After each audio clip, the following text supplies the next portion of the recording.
Students, very good morning to all of you.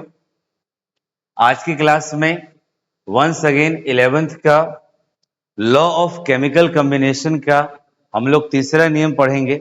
आइए start करते हैं। लॉ ऑफ कांस्टेंट प्रोपोर्शन, स्थिर अनुपात का नियम। आइए समझते हैं स्थिर अनुपात का नियम क्या कहता है। एक बेसिक पॉइंट से मैं बात करता हूं। जैसे मान लीजिए आपको अगर हम बोलें कि आप कार्बन डाइऑक्साइड गैस को देखिए। अगर मैं यहां पे कार्बन डाइऑक्साइड गैस की बात करूं तो हमें पता है एक कार्बन का भार कितना होता है 12, दो ऑक्सीजन है, एक ऑक्सीजन का एक कार्बन का वेट 12, एक ऑक्सीजन का 16, दो ऑक्सीजन का कितना होगा 32। हम रेशो लेंगे 4 से 3 बार में और ये 8 बार में। कितना आया 3:8 आया। ये फिक्स वैल्यू हुआ। तो क्वेश्चन अराइज होता है what is law of constant proportion. Constant का मतलब जो कभी ना बदले, जो कभी ना बदले। तो क्या है नियम? ये नियम कहता है जब किसी रासायनिक यौगिक को whenever a chemical substance is formed by one method or more than one method, जब किसी रासायनिक यौगिक को चाहे एक तरीके से बनाइए या एक से अधिक तरीके से बनाइए, the components present in it, उसमें जो अवयव उपस्थित होते हैं, उसमें जो कण उपस्थित होते हैं, उसके मास में जो रेशो होता है वो हमेशा फिक्स होता है। तो इसी को बोला जाता है law of constant proportions. For example, अगर मैं कहूं, आप ध्यान देना, मैं कहूं कि यार कार्बन डाइऑक्साइड में कार्बन ऑक्सीजन के मास का रेशो कितना आया 3:8। तो अब ये नियम क्या कहता है? नियम कहता है कार्बन डाइऑक्साइड गैस को आप एक तरीके से बनाओ या दो तरीके से बनाओ या तीन तरीके से, किसी भी तरीके से आप बनाओगे, उसमें कार्बन और ऑक्सीजन का जो रेशो है मासेस का वो फिक्स होगा। वो कितना होगा 3:8। This is called law of constant proportions. आइए एग्जांपल देखते हैं। बोर्ड पे नजर। कार्बन प्लस ऑक्सीजन क्या बना? CO2 गैस है। दूसरा, कैल्शियम कार्बोनेट गर्म कर दीजिए, calcium oxide plus CO2 gas बन गई कार्बन डाइऑक्साइड। तीसरा, कैल्शियम कार्बोनेट प्लस 2HCl। ध्यान देना, ये सब बहुत ज्यादा आसान है। रिएक्शन होगा, CaCl2 बन जाएगा, CaCl2 बन जाएगा, H2O बन जाएगा, साथ में CO2 बन जाएगा। तो यहां पे जो हम आपको बताना चाहते हैं वो यही है। आप देख लीजिए, कार्बन डाइऑक्साइड को एक तरीके से बनाए कार्बन ऑक्सीजन, दूसरे तरीके से बनाए कैल्शियम कार्बोनेट से, तीसरे तरीके से कैल्शियम कार्बोनेट और HCl से। यानी कार्बन डाइऑक्साइड गैस को कितने तरीके से बना रहे हैं? तीन तरीके से। जब किसी यौगिक को या पदार्थ को एक विधि से या एक से अन्य विधियों से बनाया जाता है तो उसमें उपस्थित अवयवी तत्व, कार्बन डाइऑक्साइड में कार्बन और ऑक्सीजन है, इसमें उपस्थित अवयवी तत्व कार्बन और ऑक्सीजन के मासेस का जो रेशो होगा वो हमेशा फिक्स होगा। वो कितना होगा 3:8। This is called law of constant proportions. Hope आप समझ चुके होंगे। आगे बढ़ते हैं। आइए देखते हैं क्या डेफिनेशन दिया गया है। सेम स्टूडेंट्स, जब भी कोई रासायनिक पदार्थ एक विधि या एक से अधिक विधियों से बनाया जाता है, whenever a chemical substance is formed by one method or more than one method, ratio of masses of its constituent particles.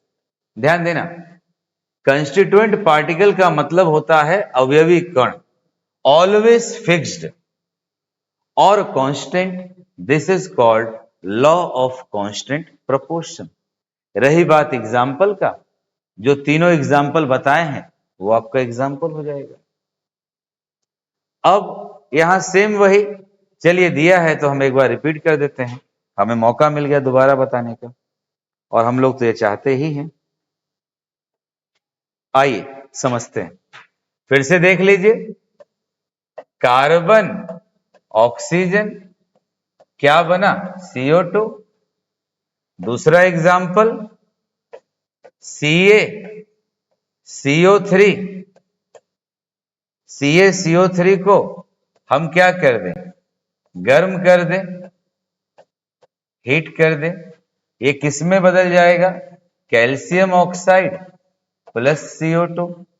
तीसरा तरीका, CaCO3 का रिएक्शन 2HCl से करा दीजिए, CaCl2 बन जाएगा, H2O बन जाएगा, CO2। तीनों ही केस में आप देख लीजिए कार्बन डाइऑक्साइड आपका बन रहा है, तीनों ही केस में कार्बन डाइऑक्साइड बना, पर हर केस में कार्बन और ऑक्सीजन के मास का रेशो देख लो, कार्बन का 12, एक ऑक्सीजन का 16, 2 का 32 होगा, 3:8 आ गया, रेशो फिक्स आ गया। इसलिए इसे बोला जाता है लॉ ऑफ कांस्टेंट प्रोपोर्शन। आप लोग नोट्स जरूर बनाते रहिएगा। देखो, ये एक ऐसा चैनल है, ये एक ऐसा प्लेटफॉर्म है जिसमें हमने जिम्मेवारी लिया है कि आपको 11th का बेसिक से धीरे धीरे हाई लेवल, जो कंपटीशन जेईई नेट में पूछता है वहां तक का आपको नॉलेज देना है। तो अभी बेसिक है, कुछ समय बाद मोल कंसेप्ट शुरू होगा, फिर सेकंड चैप्टर। आइए आगे बढ़ते हैं। ये हमारा दूसरा नियम शुरू होता है, गे-लुसेक्स लॉ ऑफ गैसियस वॉल्यूम। 1808 में इस नियम को दिया गया था, गे-लुसेक्स का law.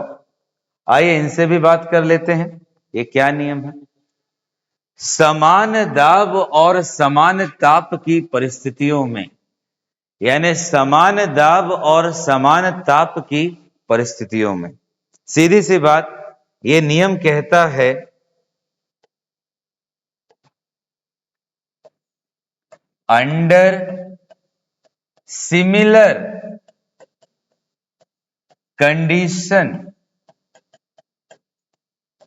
Of temperature and pressure, यानी एक बार जो टेम्परेचर ले लिए, एक बार टेम्परेचर 25 डिग्री सेल्सियस ले लिए, प्रेशर 1 atm ले लिए, तो जब तक रिएक्शन नहीं हो रहा आप उसे सिमिलर रखेंगे। समान दाब तथा समान ताप की परिस्थितियों में कोई गैस की बात हो रही है। अक्सर बड़ा कंफ्यूज हो जाते हैं हम लोग कि गैस के लिए किलोग्राम का यूज करें कि लीटर का, यानी वेट का यूज करें कि वॉल्यूम का। तो आप देखिए, ये एक बर्तन है, ये एक बर्तन है स्टूडेंट्स। इस बर्तन में हमने कह दिया कि लो हाइड्रोजन गैस को भर दिए। किस गैस को भर दिया, हाइड्रोजन गैस। अगर यार इस बर्तन में मैंने हाइड्रोजन गैस को भर दिया तो क्या गैस नीचे बैठेगी, नीचे तो नहीं बैठ रही है। क्या गैस पूरी ऊपर उठ जाएगी, नहीं। लगातार गैस के मॉलिक्यूल वातावरण में फ्लो करेंगे, बर्तन की दीवारों से टकराते रह जाएंगे, वातावरण में फ्लो करेंगे, बर्तन की दीवार से टकराते रह जाएंगे। यानी जो गैस के मॉलिक्यूल है, जितना जगह मिलेगा, जितना वॉल्यूम होगा, उस पूरे वॉल्यूम में ये गैस के मॉलिक्यूल फैल जाएंगे। और जब गैस के मॉलिक्यूल वॉल्यूम में फैलेगा तो गैस के लिए हम किसका यूज करेंगे, वॉल्यूम का। तो ये कंफ्यूजन अपना दूर कर लेना कि गैस के लिए हमें किसका यूज करना है, वॉल्यूम का। तो गे-लुसेक नियम क्या कहता है, गे-लुसेक नियम कहता है समान दाब तथा समान ताप की परिस्थितियों में गैसीय अभिकारक under the similar condition of temperature and pressure gaseous reactant and gaseous product always react together in their volume and they have simple ratio. समान दाब और समान ताप की परिस्थितियों में गैसीय अभिकारक और गैसीय प्रतिफल आयतन में अभिक्रिया करता है और उनके आयतन के मध्य सरल अनुपात होता है। इसे गे-लुसेक का नियम कहते हैं। आइए इस बात को थोड़ा सा कंसेप्चुअल देख लेते हैं, फिर बाद में एग्जाम्पल आपको दे देंगे। देखिए, under similar condition of temperature and pressure, समझिए कुछ रटना नहीं है, एक बार सीख लो हो जाएगा। Under similar condition of temperature and pressure, ये टेम्परेचर और प्रेशर का कंडीशन सेम होना चाहिए। Gases reacts together in volume, कोई बोले भाई साहब वॉल्यूम कहां से आ गया? आयतन। भाई गैस पूरे बर्तन में फैलेगी तो पूरे आयतन में फैलेगी, तो हम लोग वॉल्यूम का यूज करेंगे। Then ratio of gaseous reactant, यानी गैसीय अभिकारक और गैसीय प्रोडक्ट का जो रेशो होगा वो सबसे सिंपल रेशो होगा उनके वॉल्यूम में, और ऐसा होगा, इसी को हम लोग बोलेंगे गे-लुसेक्स लॉ ऑफ गैसियस वॉल्यूम। ताप और दाब की समान स्थिति में गैस एक साथ आयतन में प्रतिक्रिया करती है, बिल्कुल। फिर गैसीय अभिकारक और गैसीय प्रतिफल का अनुपात हमेशा उनके आयतन का सरल अनुपात होता है। इसे गे-लुसेक का नियम कहते हैं। हिंदी परिभाषा आप हमारे हिसाब से देख लीजिए। ताप तथा दाब की सामान्य परिस्थितियों में गैसीय अभिकारकों और गैसीय प्रतिफलों के आयतन के मध्य सरल अनुपात होता है। इसे गे-लुसेक का नियम कहते हैं। चलिए इस बात को आपको एग्जाम्पल से समझा देते हैं।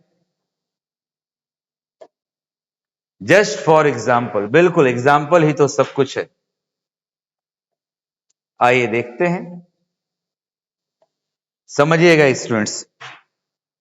मैंने लिखा, बोर्ड पे नजर, hydrogen gas plus Cl2 gas, hydrogen gas हो गया प्लस Cl2 गैस हो गया। ये आपस में रिएक्ट करेगा, कौन सा गैस बन जाएगा? 2HCl gas. पर मेरा गैस है तो तीर के पीछे रिएक्टेंट होगा, तीर के आगे प्रोडक्ट होगा। तो एक और एग्जांपल ले लेते हैं। H2 gas plus F2 gas क्या बन जाएगा? 2HF गैस बन जाएगा। N2 gas plus 3H2 gas, ये आपका 2NH3 गैस हो गया। अब नियम कहता है under similar condition of temperature and pressure, ताप तथा दाब की समान अवस्थाओं में। अब यहां देखिए, एक है, यहां एक है, यहां दो है, तो यहां एक वॉल्यूम लिखोगे, यहां कितना लिखोगे? एक वॉल्यूम, और यहां कितना लिखोगे? दो वॉल्यूम। यानी एक आयतन हाइड्रोजन गैस, एक आयतन क्लोरीन गैस आपस में कंबाइन किया तो दो आयतन HCl गैस बना। यहां भी उसी तरह एक वॉल्यूम, एक वॉल्यूम, और यहां पे दो वॉल्यूम। यहां पे एक है तो आप लिखिएगा एक आयतन, यहां तीन है तो आप लिखिएगा तीन आयतन, यहां दो है तो स्टूडेंट्स आप लिखिएगा दो आयतन। अब अनुपात को देख लो, सबसे महत्वपूर्ण। अगर अनुपात की मैं बात करूं तो देखिए, गे-लुसेक के अनुसार समान दाब और समान ताप की परिस्थितियों में गैसीय अभिकारकों का आयतन, तीर के पीछे वाला अभिकारक है, इसका कितना आयतन? 1। इसका कितना आयतन? 1। प्रतिफल का कितना आयतन? 2। कैसा आयतन हुआ? कैसा रेशो हुआ? Simple ratio. यहां पे आप देख लीजिए,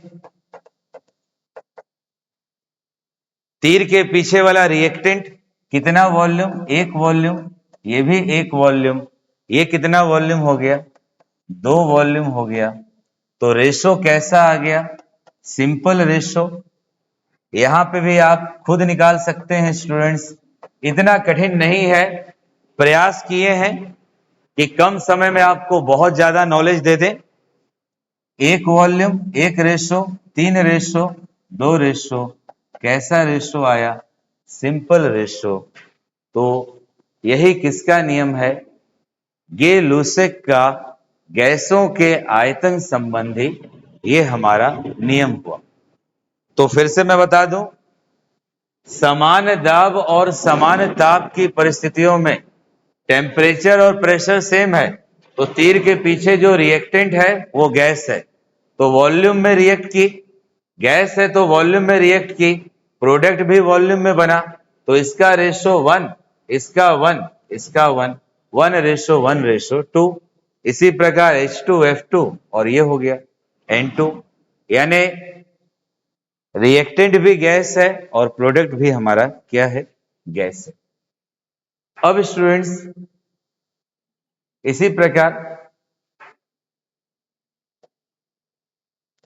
अगर अब हम लोग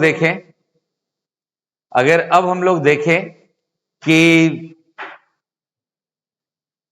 स्टूडेंट्स अगर, हाँ ध्यान देना, अब लास्ट में स्टूडेंट्स जो हमेशा आपके लिए बेहतर लाइंस हम लोग लेके आते हैं उसे देख लीजिए।